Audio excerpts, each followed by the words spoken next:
Welcome to our special, Are We Living in End Times? It's quite a topic. We'll do the best we can at it. First, why are people talking about this and thinking about this now more than in my lifetime? I think it's because things are really bad and people feel hopeless to fix it. For a long time now, we've been told by the elites that they got this thing figured out. Don't worry about anything. We figured out human nature. We're going to change it. We got life figured out. We're going to be in charge.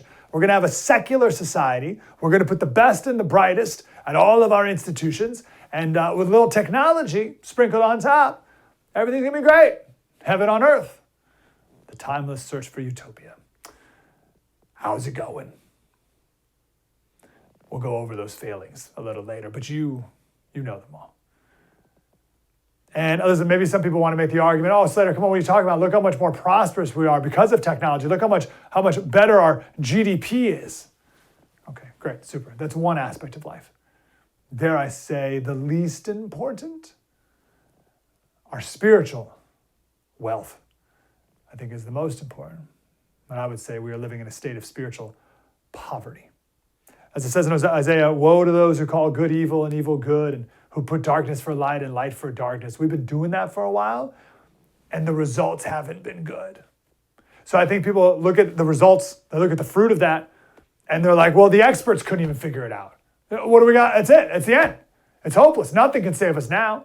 We put the experts in charge. And I think people think, oh, this has got to be the end. There's nothing left. We have no other options, no other tools to try to fix things.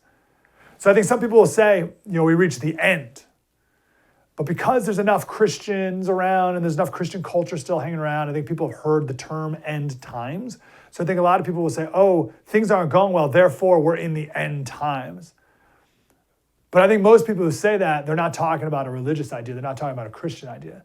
They're just saying that things are at the end of the road, or we're at the end of an empire, or a nuclear war is imminent and we don't know how to fix it, or we're all going to kill each other like it's World War III, or Donald Trump, oh, end times. But they're not looking at it from a biblical perspective. There's a real thing called the end times. That's what this special is all about. There's a study called eschatology. The root of this Greek word means furthest away, most remote, or the end. And then ology means the study of. So it's the study of the end. And there's different aspects of eschatology, of course. Let's just real quickly define a couple terms here, just so we're on the same language with our guest that we're going to talk about coming up here. So first, we have the rapture. 1 Corinthians 15:52 says, in a moment, in the twinkling of an eye, at the last trumpet, for the trumpet will sound, and the dead will be raised imperishable, and we shall be changed. So this is the rapture. This is when the believers are snatched away, and those who are dead will be resurrected, taken to heaven. That trumpet blast, it usually represents the appearance of God. It will be the last trumpet blast, because you'll never be separated from God again. It's the last one. And the point here is that the rapture is imminent. It can happen at any moment. The twinkle of an eye. That's the rapture. Then there's the tribulation. Tribulation means to oppress, suffer, affliction. This is bad. This is when God's judgment will be poured out on sinful humanity.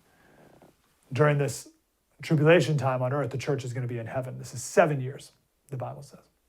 Then during tribulation, at the end of tribulation, there is a battle of Armageddon. We've all heard the word Armageddon. I didn't know my whole life that Armageddon, it's a real place. It could be called the battle at Armageddon. And this is where Jesus will judge the nations. And the righteous will enter the millennial kingdom, and the wicked will be cast into hell. Satan, during this time, will be bound and thrown into a bottomless pit for the next 1,000 years, which leads us to the millennial kingdom. This is when Jesus himself will rule the world. Jerusalem will be the capital, and there's going to be a 1,000-year period of peace and prosperity on earth. Then after the 1,000 years, this is all in the Bible, Satan will be released for a short time, it says.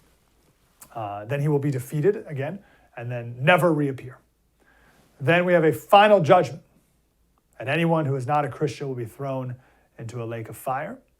Then there will be a new creation of heaven and earth.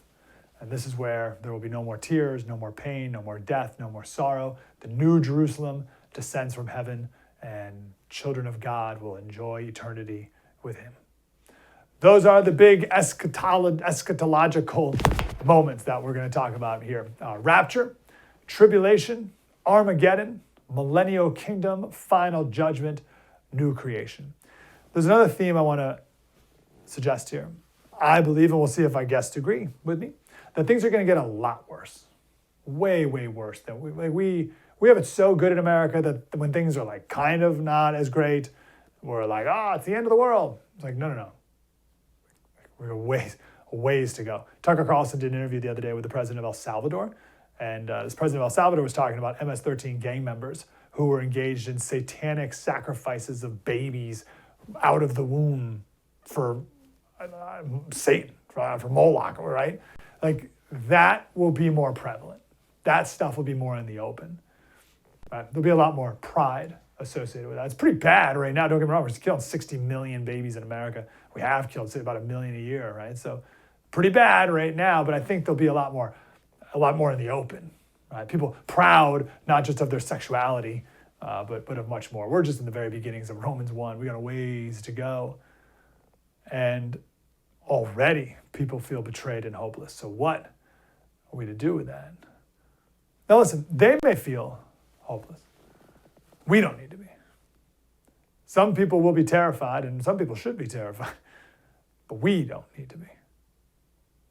Let's talk about end times, shall we? This isn't just, you become a Christian, you're baptized, great, congratulations, and now you can hang out and just kind of wait till you die. That's not it. We need to grow. We need to live holier, more righteous lives. We need to live the Christian life, and we need to know everything that's in that Bible. And a lot of it is dedicated to the end times, not just like that weird chapter at the end, Revelation chapter. That's all weird. I don't get it. And move on. No. We need to know all this stuff. The end times. Do you think we're in them? And how can we be hopeful about it, knowing that we are? Nothing like this has ever been done before. It's called Politics by Faith with me, Mike Slater. We are bombarded with news all day long, and I don't know about you, but it makes me anxious and worried and all these not good feelings. So in Politics by Faith, we take the news of the day, we lament the brokenness of it, and then we take the turn and we give you a biblical or historical perspective, and hopefully that will bring you some peace so that you can fall asleep at night and reminding you of what is in your control and also what is not. Hopefully this will change our perspective of how we look at the stories of the day. Politics by Faith, it's available now everywhere you download podcasts. Politics by Faith with Mike Slater.